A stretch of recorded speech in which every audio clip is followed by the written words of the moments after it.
Greetings to you, dear people of God, in the name of Jesus. Today's gospel is one to which every believer needs to pay close attention. It is the story of two believers, a Pharisee and a tax collector.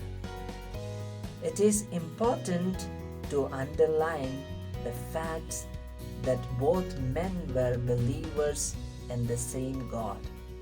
Both belonged to the same religion and both worshipped in the same temple.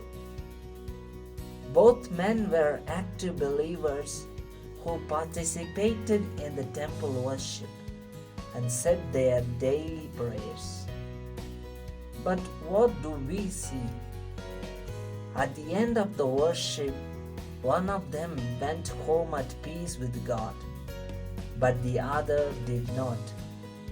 We all, believers in God, need to pay attention to this story, not only to learn the secret of offering a worship acceptable to God, but also of leading a life of faith that leads to justification and not disappointment at the end of the day. Yes, dear friends, it will help us to appreciate the point of this parable. If we try to understand a little bit more of who the Pharisees were, it often comes to us as a surprise to hear that the Pharisees were in fact very disciplined and devout men of religion. The Pharisees were serious-minded believers who had committed themselves to a life of regular prayer and observances of God's law.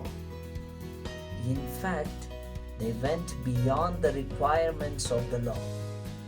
They fasted twice a week, Mondays and Thursdays, even though the law only required people to fast once a year on the Day of Atonement. They gave tithes of all their income and not just of the required parts. When the Pharisee in the parable said, "I am not like other people, thieves, adulterers, or even like this tax collector. I fast twice a week. I give a tenth of all my income." He was not kidding. A few Christians today can measure up to the visible moral standard of the Pharisees. Dear friends, on the other hand, the tax collectors were generally regarded as people of low moral standards, because tax collectors worked for the pagan Romans, mixed up with them, and constantly handled their unclean money. They were said to be in a state of ritual uncleanliness. As far as the religion of the day was concerned, tax collectors were public sinners on the highway to hell. But the tax collectors knew that the voice of people is not always the voice of God. They still hoped for salvation, not on the merit of any religious or moral achievements, but on the gracious mercy of God. Dear friends, believing in God does not really save anybody. James tells us that the devil himself believes in God and trembles with fear. Rather, what really matters is what people believe in about God and how their faith in God affects their view of themselves and of others. The Pharisees believed in discriminating God who loves good people and hates bad people. people behave like the God they believe in. So the Pharisees quickly learned to love only good people like themselves and look down with contempt on bad people and sinners like the tax collectors.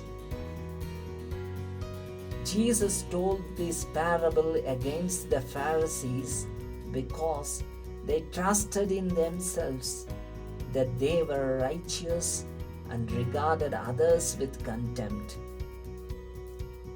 The tax collector, on the other hand, trusted not in himself or in anything he had done, but only in God's mercy. Standing far off, he would not even look up to heaven, but beat his breast and prayed, God, be merciful to me, a sinner. This is the man who went home at peace with God, and not the self-righteous Pharisee. Dear friends in Jesus Christ, like the Pharisee and the tax collector, we too have come to God's house to offer worship and prayers.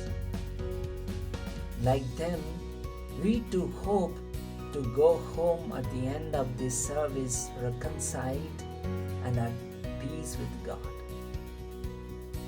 Then let us learn from the tax collector the secret of worshipping in a manner that is acceptable to God. Firstly, we should not listen to other people or even to our own conscience when they tell us that God is so angry with us that He cannot forgive us. Secondly, we must acknowledge our sinfulness and entrust ourselves to the generous mercy of God, which is bigger than any sins we might have committed.